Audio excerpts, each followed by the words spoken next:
Olá pessoal, tudo bem? Esse é o nosso Meditando em Deus. Nós estamos vendo acerca do Tribunal de Cristo. Preste atenção, nós temos a primeira parte, já falamos, a segunda parte. Esse é o terceiro vídeo, a terceira parte do nosso estudo completo sobre o Tribunal de Cristo. E agora nós vamos ver qual é o resultado do Tribunal de Cristo. A sétima e última parte, qual é o resultado do Tribunal de Cristo. E nós vamos ler 1 Coríntios capítulo 3, a partir do versículo 13, tá? Olha só. A Bíblia, a partir do 12. Contudo, se o que alguém edifica sobre o fundamento é ouro, prata, pedras preciosas, madeira, feno e palha, manifesta se tornará a obra de cada um. Quando é que será manifesta a obra de cada um? Nesse episódio que nós estamos descrevendo, o Tribunal de Cristo, ou o Bema de Cristo.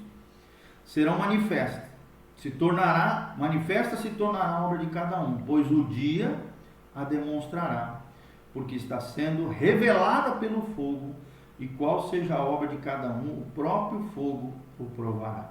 Se permanecer a obra de alguém que sobre o fundamento edificou, esse receberá galardão. Se a obra de alguém se queimar, sofrerá ele dano.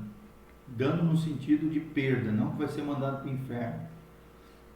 Mas esse mesmo será salvo todavia, olha o que diz a Bíblia. Então não é uma questão de salvação, como que através do fogo, tá bom?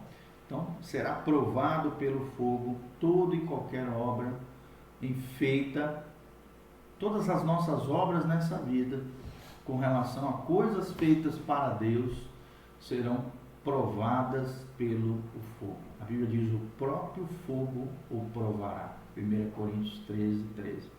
Então o resultado do Bema será aquilo que sobrar desse teste, desse exame da parte de Cristo, desse teste que apura o caráter e a motivação interna de cada ser humano, de cada crente, de cada cristão. Não é de cada ser humano, de cada cristão, de cada crente, né? Onde Jesus vai identificar aquilo que é destrutível, que aqui simbolicamente está no sentido de madeira, palha e feno. Madeira, palha e feno, você bota no fogo, desaparece.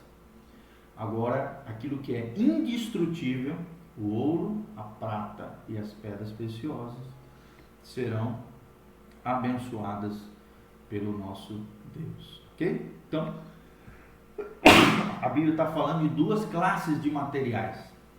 Materiais que são destrutíveis, madeira, palha e feno, e materiais que são indestrutíveis, ouro, prata e pedras preciosas. Ok?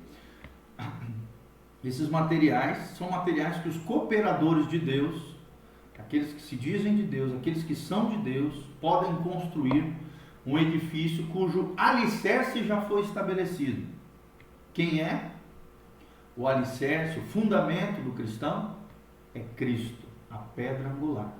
E também o fundamento apostólico, ou seja, o Evangelho de Jesus, as cartas paulinas, todo o Novo Testamento ali é a base da nossa fé, o fundamento apostólico, e Cristo como pedra angular é o alicerce que já foi estabelecido por Deus, ok? Então as obras de Deus serão provadas. O homem, né, as obras dos homens serão provadas diante de Deus, melhor dizendo. E aí vão ser classificadas em dois tipos de obras. Se a obra é de Deus ou se a obra é do homem. Se a obra é de Deus, ela simbolicamente é colocada como ouro, prata e pedra preciosa. O que é isso? São materiais que o homem se apropria e usa, no caso aqui do cristão, obra de Deus, para a glória de Deus. Já as obras do homem é tudo aquilo que você faz com o próprio esforço, com esforço próprio, para a glória do homem, ou seja, com motivações egoístas, egocêntricas, orgulho, soberba, arrogância, vaidade, para mostrar para os outros e não para agradar a Deus, é colocado como obras do homem. Então a Bíblia fala dessas duas classes de materiais que representam os dois tipos de obras que se faz em nome de Deus. Ou a obra é de Deus, ouro, prata e pedra preciosa, ou a obra é do homem, baseada no esforço próprio, para a glória da carne, para a glória do homem. e não para a glória de Deus. E esses materiais, né, esses feitos humanos serão postos à prova para que o seu verdadeiro caráter apareça diante de Deus e diante daqueles que estiverem ali nos céus. Tá? Então haverá duas decisões claramente descritas aqui na Bíblia. Ou você vai perder a recompensa, porque é a obra do homem, ou então você vai receber um galardão, um presente, galardões de Deus, porque a obra realmente é de Deus, foi para a glória de Deus e com a motivação correta. Quais são esses galardões que a Bíblia descreve? Claramente a Bíblia fala, tá? O primeiro galardão que nós vamos destacar é a coroa incorruptível. Está lá em 1 Coríntios 9, 25. 1 Coríntios 9, 25. Olha o que a Bíblia diz. 1 Coríntios 9, 25. Fala sobre aqueles que venceram o velho homem, a natureza pecaminosa, a natureza corrompida. Ok? A Bíblia diz: todo atleta em tudo se domina, aqueles para alcançar uma coroa corruptível, nós, porém, está falando aos crentes, a coroa incorruptível. Tá? Então aqui fala de uma coroa incorruptível que nós ganharemos do Senhor em 1 Coríntios 9, 25, sobre aqueles que vencerem o velho homem, a natureza pecaminosa, o assédio do pecado, dessa natureza maldosa que está dentro de nós. Como atletas de Deus, como soldados de Jesus, receberemos no bema de Cristo, no tribunal de Cristo, essa coroa incorruptível. Segundo, a coroa da alegria. Está lá em 1 Tessalonicenses 2,19. 1 Tessalonicenses 2,19 é para o ganhador de almas, para aquele que é evangelista, ganha pessoas para Jesus. Esse vai ganhar de Jesus, se fizer com a motivação correta, para a glória de Deus, a coroa de alegria. Olha o que a Bíblia diz em versículo 19, 1 Coríntios 2,19. Pois quem é a nossa esperança ou alegria, ou coroa em que exultamos, nos alegramos, na presença de nosso Senhor Jesus em sua vinda? Não sois vós? Sim, vós sois realmente a nossa alegria e a nossa glória. Então aqui fala de uma coroa de alegria para aqueles que são ganhadores de almas. Eu quero te incentivar a ser um ganhador de almas, ganhar pessoas para Jesus, para que nesse dia, no bema de Cristo, no tribunal de Cristo, você ganhe, adquira essa coroa de alegria e receba da parte do Senhor essa coroa gloriosa, que é a coroa de alegria. Terceira coroa, a coroa de vida. Está em Tiago 1,12. Tiago 1,12. Olha o que diz: bem-aventurado o homem que suporta com perseverança a provação, porque depois de ter sido aprovado, receberá a coroa da vida, a qual o Senhor prometeu aos que o amam. Então aqui fala de uma coroa de vida, que todos aqueles que suportarem as tentações, as provações, receberão da parte do Senhor. Coroa de vida. Terceira coroa. Quarta coroa, coroa de justiça. 2 Timóteo 4, 8. Já agora a coroa da justiça me está guardada, a qual o Senhor, reto juiz, me dará naquele dia, e não somente a mim, mas também a todos quantos amam a vinda do Senhor. Então aqui, essa coroa de justiça receberá aqueles que amam a volta de Jesus, a vinda do Senhor Jesus. Se você ama a volta de Cristo, se você anseia a volta de Jesus, o arrebatamento da igreja, a ressurreição dos justos, que é esse episódio que a Bíblia está relatando aqui, o amor, o apreço, o querer estar junto com o Senhor Jesus, você receberá essa quarta coroa, que é a coroa da justiça. A quinta coroa, coroa de glória. 1 Pedro 5, 4.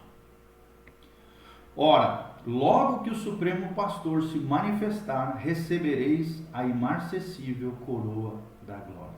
Tá? Então aqui, essa coroa da glória será recebida por aqueles que verdadeiramente apacentarem o rebanho de Deus, cuidarem de vidas, forem verdadeiramente pastores, pessoas preocupadas com os outros, pessoas que ajudam, auxiliam, orientam, aconselham. aqueles que apacentarem o rebanho de Deus receberão do Senhor a coroa de glória. A palavra coroa, no original grego, significa Stefanos. Era uma coroa de honra, de dignidade, que recebiam os vencedores. Eram os atletas que venciam nos jogos atléticos antigos, da antiga Grécia. Era uma espécie de ornamento festivo. Era uma espécie de honra pública por um serviço notável. É desse contexto, desse entendimento que vem a palavra Stefanos, usada nesses versículos todos, quando se referem à coroa. Coroa vem da palavra Stefanos. E Apocalipse 4:10, a Bíblia diz que os anciãos, que são símbolo da igreja de todos os tempos, de todas as eras, lançarão coroas diante de Cristo, né? Então, aqui nós vemos claramente que essa coroa nós vamos receber no bema de Cristo, no tribunal de Cristo, mas depois serão lançadas diante dos pés de Jesus, numa espécie de reconhecimento de que tudo aquilo que fizemos foi para a glória de Cristo, para a glória de Deus, e que quem realmente precisa ser reconhecido como fonte de poder, de graça, de amor, de capacitação, é o Senhor Jesus. Então essas coroas, esses Stefanos, não serão para a glória eterna dos homens, mas sim para a glória eterna de quem as concedeu, ou seja, Jesus de Nazaré. Nosso destino eterno é trazer glória a Cristo, glória a Deus. Nós vemos isso claramente, né? E Deus manifestará a glória de Cristo por toda a eternidade. E nós com Ele manifestaremos a sua glória por toda a eternidade. Lembrando sempre que nós vivemos, nascemos e morremos para a glória de Deus. Nosso propósito eterno é manifestar a glória de Deus em todo o tempo e em todo lugar. Amém? Então esse é o nosso estudo sobre o tribunal de Cristo. Espero ter colocado todos os pontos para que você entendesse de maneira clara daquilo que se trata, né, o tribunal de Cristo. Nós vimos todos esses aspectos: o significado do tribunal, a ocasião do tribunal de Cristo, o lugar do tribunal de Cristo, o juiz do tribunal de Cristo, os participantes do tribunal de Cristo, a base de avaliação do tribunal de Cristo e o resultado, que são as coroas, os Stefanos de Deus, para a glória de Deus, para a glória de Jesus e para aqueles que estão em Cristo.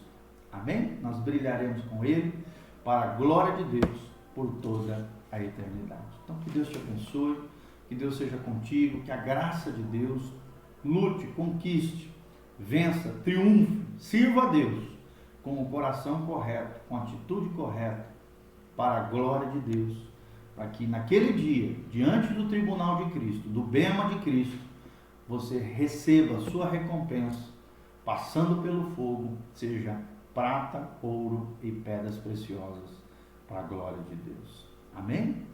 Que Deus te abençoe. Um beijo, pastor Giovanni. Que a graça e a paz de Jesus esteja sobre você, sobre a tua casa, sobre a tua família, sobre tudo aquilo que você colocar às suas mãos. Essa faz parte dessa série de estudos sobre escatologia, para a glória de Deus, para a bênção de todos vocês que nos ouvem. Ok? Obrigado pelo carinho.